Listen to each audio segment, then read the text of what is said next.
अक्कलकोटहून श्री स्वामी समर्थ अन्नछत्र मंडळ यांचे श्री स्वामी समर्थ पालखी पादुकांचं मोठ्या उत्साहात मंगलमय वातावरणात विंचूरला आगमन झालं।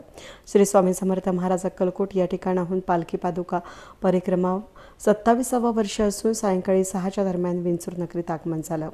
महाराष्ट्रातील गावोगावी असलेले स्वामी सेवकऱ्यांनी महाराजांच्या पादुका पालखींचं दर्शन घडावं या हेतूनं श्री स्वामी समर्थ स्वामींच्या पादुका पालखी पादुकांच्या परिक्रमांचं आयोजन केलं।